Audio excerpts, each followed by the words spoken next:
የቻናላችን ተከታታዮች እንግዲህ ባለፈው በተነጋገርነው መሰረት ዛሬ እጽዋቶችን ይዤላችሁ መጥቻለሁ። እጽዋቶችን በብዙ መንገድ መክፈል ይቻላል። እኔ እንደ አጠቃላይ ሁለት ቦታ ከፍዬ ላያቸውና አንደኛ የዝርያቸው እጅግ በርካታ ቢሆንም ምሁራኖቹ 390,000 እንዳሉ አረጋግጠዋል። የተጠኑ ሁሉ ነገራቸው ተጠንቶ ያለቀ ማለት ነው። ቁጥራቸው ከዛ በላይ እንደሆነ ይታወቃል። ከነዚህ ውስጥ 352,000 የሚደርሱት አበባማ ተክሎች ናቸው። እነዚህ ማለት ነው አበባ የሚሰጡ ፍሬ የሚሰጡ ዘር የሚሰጡ አበባማ ተክሎች ይባላሉ። ሶስተኞቹ አበባ አልባ የሆኑ አጠቃላይ ቁጥራቸው 38,000 ይደርሳል ተብሎ ይጠበቃል። እኔ ሌሎቹን ልተውና ዛሬ ላቀርብ የፈለኩት አበባማ ተክሎች ላይ ነው። የነሱ መረጃ የተወሰነ ነገር እንለዋወጥ።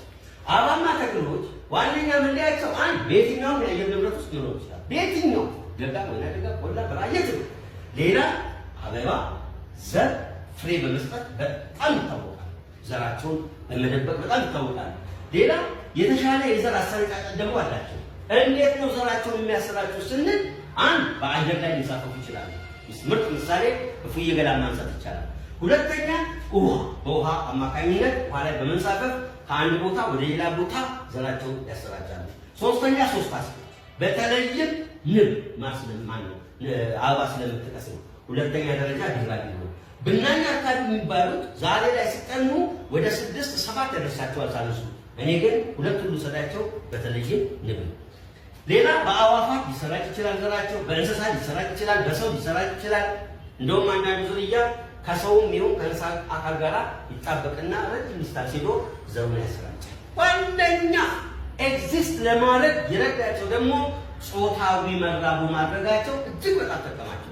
ለዚህ ምን ይዘው መጡ ነው? አንደኛ ወንዴ ጽጌ ለብቻ ይዘው መጡ። ሁለተኛ ሴት ጽጌ ይዘው መጡ። ወንዴ ጽጌ ላይ ይሄ የምናየው አካል ይሄ ረጅሙ አካል ዘሐዘን ይባላል። ዘሐዘን በዋነኛነት የእጽዋቱን የብናኝ እና የወንዴ ዘር ብናኝ አቃቱን ቀጥ አድርጎ በማቆም ይታወቃል። እዚህ ውስጥ የምታዩት ነጠብጣብ ቀይ ነጠብጣብ ነገር የወንዴው ዘር ብናኝ ነው ማለት ነው። ንቦቹ መጥተው የሚቀስሙት ይሄን ነው። ይሄ እንዳይበተን ደግሞ ጠቅልሎ ያዘው ደግሞ የወንዴ ዘር ብናኝ አቃፊ ተብሎ ይጠራል።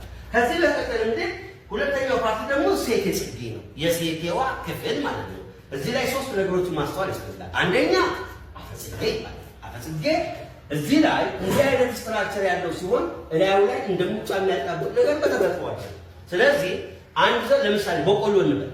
የበቆሎ ዘር የስንዴ ዘር መጥቶ እዚህ ላይ ጋር ስርዓተ እርባታው አይካሄድም። ለምን?